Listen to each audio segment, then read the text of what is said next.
digital high school players. Okay, well, get up to speed.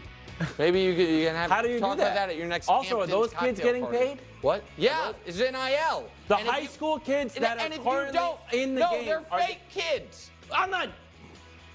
Or recruit. You're going to make promises to these recruits, and they're going to transfer because you don't fulfill them. Dusty, I'm not going to play. Bears news. I have no idea. Real people. Caleb signed his rookie deal. Roman Dunze also signed as rookies reported to Bears camp today. Yeah. We're never really worried about this. No. But it was Well, there's nothing to became a worry about. talking point. Yeah. That Bears guys weren't signed. Do you have Right? a question? Right? No. Question mark? I mean, no. Yeah, I mean, they both got it right before the deadline. It's agenting catastrophe. Thank you. I couldn't say the word. Difficult to believe. I know. I don't know. If under the current rookie salary scale, your guy doesn't get in on time. And there are a couple teams historically that have drawn really hard lines with players. The Chargers were one of them, about like offset language or whatever. But the salaries are slotted. So if this had not gotten done in time for the #1 pick of the draft, it would be a legitimate problem. But I was never worried that it wouldn't get done, and that he and Odunze both got done. And now the Bears, this is the first step to potentially going to the Super Bowl. His first That's predicted too right much. here on That February pick is 1st. too hot. It's not too hot. Caleb wasn't even a top 10 quarterback. He was ineligible. Just like is he ineligible? He was ineligible. If somebody really wanted to put him in there, they could. I don't know if they would have allowed him. I don't know if they would have allowed it. No one's put him top 10. No, but hold on. Don't. In the thing future, is, maybe, but now excellent quarterbacks, their rookie year, are usually top 10 quarterbacks. Justin Herbert. You think he will end the year as a top 10? Herbert was a big surprise. But I'm saying each year it happened. CJ it happened. But who else?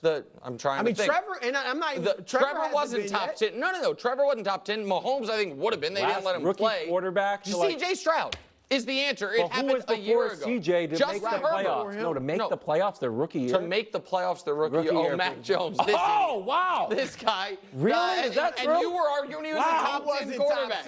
He was arguing it. You guys don't think a rookie making the Pro Bowl? You don't think Caleb Williams is going to be a top 10 quarterback this year? Mac's out. Bruce thinking about that Rich Gannon MVP and seeing how he can use it in this debate. Garofalo reporting that Ayuk has officially asked for a trade. Star wide receiver slated to make about $14 million this year, has watched the wide receiver market explode in the last 2 seasons. He's $21 million, making $21 million less than Justin Jefferson. Brandon Ayuk's stats last 2 years actually, pretty good. Second in yards per reception, courtesy of Brock Purdy, of course, Brew. Are the 49ers in trouble if Ayuk's trade demand is met? Well, because look, the Niners hold all the cards. I guess Ayuk, if he really wants to hold out, then he's got some power there. Yeah. Okay? But you don't see a lot of, like T. Higgins, isn't he in the same situation? Well, except Higgins got franchise tagged, so that's a little bit different. But they still have a year. They have Ayuk under contract for a year. Yep. And then they got the possibility of the 2 franchise tags. So they really don't have to do anything. I mean, he's making a request to be traded, but does it behoove? Now, he's proven he's a great receiver, but there are a lot of receivers out there. And does it behoove him to sit out a year or at least the start of the season? What if they play well without him? So I just think that I think that this is going to be I don't think it's going to be a big deal. I think he's going to be with the Niners, and I think they're going to call his bluff. Okay. And he'll play there. But, yeah, Ayuk is great. So he'd be a big miss if they lose. So here's the thing. They have the highest paid running back in the league. They have the highest paid tackle in the league. They have the second or third highest paid tight end in the league. That market might have moved slightly. And Debo makes good money for a wide receiver. Yeah. That market has moved a lot. Who also requested a trade. Debo requested a trade a year ago and then got his money and got it worked out. The pragmatic thing to do, especially when you are about to have to go from having your starting quarterback be roughly the 75th highest paid quarterback in football to, I assume, one of the highest, would be to recoup significant draft capital for your second best, maybe your best wide receiver. Kind of depends on the year. Yep. 2 years ago it was Debo. Last year it was Ayuk. He's healthier. Right. But they're not going to do it because they know that as long as Brock is the quarterback, that he needs to have all the Avengers in place for them to have their best chance at success. And right now they are in a legitimate Super Bowl window, and that goes out the window, without this guy. Because forget being able to make it happen without any stars on the outside. He's going to need all of the stars on the outside and the best running back and the best tackle and the second or third best tight end. That is what's going to make this thing go. It's what has made this thing go. So I agree with Brew. The Niners are not going to trade Brandon Ayuk because they can't afford to trade Brandon Ayuk. While the Bills are saying, you know what? We have one legitimate receiver. We can trade him. The Chiefs can trade Tyreek Hill. We see receivers get traded. The Niners are saying, I think, are going to say, no, we can't afford to do it, even though to clean up their books and to get draft capital, they should do it. They can't because they don't have that force multiplier at the quarterback position. And they also need to win it now. Like if they don't win it this year, if they they'll be close again to whether that second round. Young quarterback. No, but still, because you've been close so many times, regardless of your personnel, at a certain point you have to get over the hump. And this goes back obviously before Brock Purdy, but they've been knocking on the door for years. And Shanahan has been knocking on the door, whether it was even in Atlanta as the OC. So they have to get over the hump. So I think that's another reason they're not going to make this move. And they don't have to. But if I'm Brandon Ayuk. So you going to sit out? I would go in and be like, look, am I as good as Justin Jefferson? Probably not. Let's be honest. Am I as good as A.J. Brown? Maybe not. No, maybe, though. Maybe. Might Am be. I as good as Amon I don't Ross? think he's quite as good as A.J. Brown. These guys are making $30 million. They're making more. Jalen Wild's making 28. Better way to put I'm it, making Wilds, is am I 14. more than half as good? I'm paid half. less than half than Jaden Waddle. Jaden Waddle makes 28.3. Yeah. I make 14. Bring me up somewhere. I don't need to be at Justin Jefferson. So can I get me at like 27? But he's probably trying to be at that level. Then trade me. Then I can't show up. I can't twist my ankle.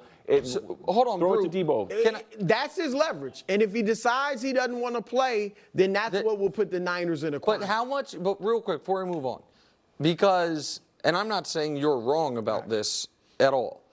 When the Eagles signed all their guys, you said, I think smartly, that if they're going to get out of the supernatural funk, part of it is people are happy. Right. AJ got his money, Devontae Smith got his money, all that.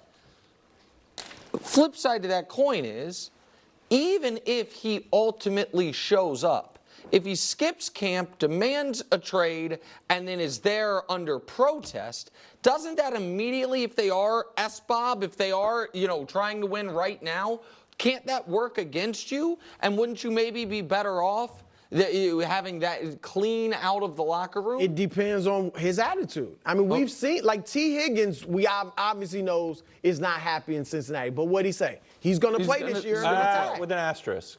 Yeah. But it doesn't behoove a player for you want another team to pay you. In a market where there are receivers coming into the league but everybody gets very paid. Good. Yeah. I know. But it behooves him to be 100% That's the healthy. thing that really behooves. I'm not going to lay it on the line when you guys are paying me $14 million when I should be getting 30. It's on Ayuk. I mean, if he wants to make it ugly, he can, and then that could become a problem. All right, so the question now becomes, where would Brandon Ayuk fit?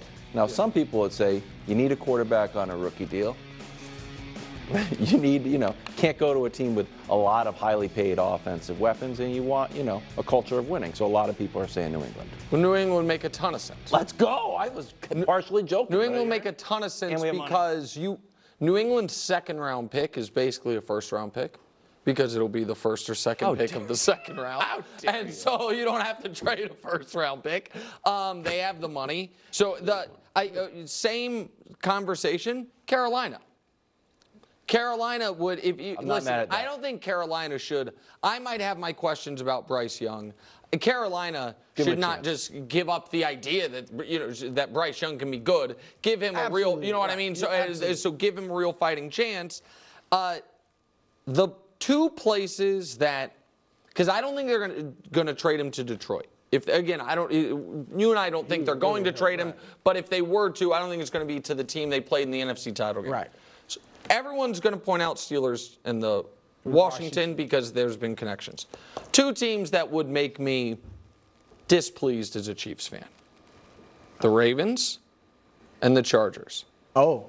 Chargers don't have wide receivers. Now, it doesn't seem, you know what I mean? They got rid of their. I read yesterday that Justin Herbert has 208 career passing yards without Keenan Allen or Mike Williams on the field. You know what I mean? Meaning one of those guys has been on the field for his whole career. Right. So those two teams would be legit Ravens, right? And so I know I listed a bunch of teams. No, I apologize, Brew, but that's. I wrote down Baltimore and Buffalo. I thought you were going. You're not scared of Josh Allen no more. No, but it's also, I think Buffalo is kind of resetting the salary. But they need a receiver. You're 100% correct. They need a receiver, but those two make sense.